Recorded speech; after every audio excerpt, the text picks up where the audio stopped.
magandang araw sa inyo lahat. Narito tayo ngayon upang i-share ang aking BMX setup 2024 at para din sagutin ng katanungan ng aking asawa kung magkano ba talaga ang inabot ng aking BMX.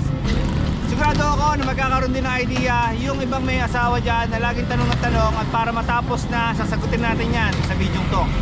Tara, samahan niyo ako. So before tayo magsimula, i-share ko din sa inyo ng konting istorya kung paano ko ito na-score at kung ba... Oh! Nag-video ko eh! Ha? Okay, okay. Okay, okay lang. Kasama kayo sa video ha. Oh, may tayo. Mga pa ako. So yun, bago tayo magsimula, bibigyan ko rin pala kayo ng konting istorya kung saan ko siya na-score at kung magkano syempre yung bill ko sa kanya. Okay, una sa listahan, ang ating handle grip, Sean Ricani Cult BMX. So isa to sa pinakamagandang handle grip na nagamit ko at sobrang lambot at sobrang tibay din niya. Pero since nagkaroon ng issue si Ricani sa Cult, ewan ko kung maglalabas pa sila ng bago, pero sana maglabas sila ng katulad na quality nito. So nakuha ko nga pala to kay Jerome Alcantara sa halagang 75 pesos. Let's go! Next, ang handlebar natin. So Foursome Animal 9 Rise. So naghanap tayo dito sa Pilipinas and unfortunately wala tayong makuha ng 9 Rise and sobrang mahal niya. So nakuha ko siya sa Japan ng halagang 600 pesos. Second hand to at kasama na shipping doon. Let's go.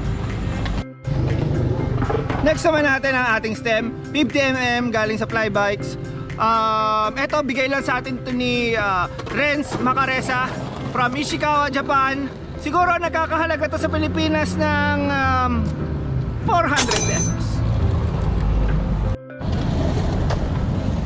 Next nga pala natin yung ating fork, R25 ODC. Nakuha ko nga pala to sa San Pablo. Shoutout kay Jeff Pisigan sa halagang 800 pesos. Next natin ang ating headset, Maintain Everyday ng Cult. Ewan ko kung anong price niyan. Second hand ko lang siya nakuha sa halagang 100 pesos. Let's go. Next naman natin yung ating plate, Alive Industry 28 full bash guard. So bigay sa akin to ng mismo ng Alive, pero kung bibili natin dito to kasama yung shipping, siguro nagkakahalaga siya ng 600 pesos. Let's go. Next naman natin ang ating cranks, 165mm Cult Hawk. Nakuha natin to sa Source BMX. Medyo may kamahalan to at inabot na napakatagal sa halagang 1,000 pesos. Next naman natin ang ating pedal. Syempre walang iba, Got to Do It kay Boss Arman. Nakuha natin siya ng 75 pesos. Let's go. Next naman natin ang ating chain, locals din to, PYC. Nakuha natin kay Boss Arman Mariano sa halagang 100 pesos. Next naman natin ang ating upuan. Kasama to saddle tsaka yung seat post niya. Bigay lang sa atin to sa Japan. Hindi ko alam kung magkano to eh, kaya 0 pesos.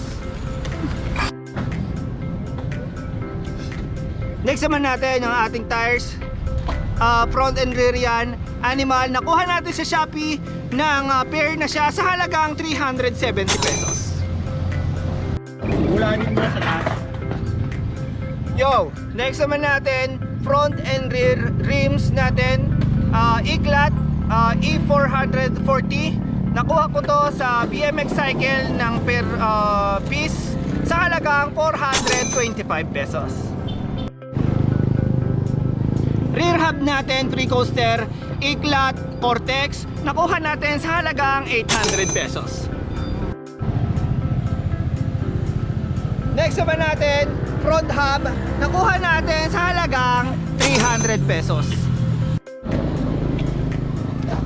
Next naman natin ang ating pegs with the People Toxic chrome. Sobrang ganda, sobrang gaan. Nakuha lang natin ng 4 na piraso sa halagang 200 pesos. Next naman natin ang ating frame, Freedom frame from Vince Bike. Signature para sa ating pinaka-idol ng lahat, Jeff Constantino, 20.7 and 30 ng CS sa halagang 800 pesos. Alright, so doon na nga pala nagtatapos ang ating BMX 2024 setup. And nilalagay ko na lamang dyan, nandito, kung magkano inabot ng lahat sa halagang napakamura at napaka-affordable, no? So sana nasagot na ang ating katanungan sa lahat ng matanong at lahat ng matanong na asawa at girlfriend dyan, kung magkano ba talaga ang inaabot ng isang natural na BMX, no? Maraming salamat sa inyo at sana hindi kayo mabad trip sa video ito. Let's go!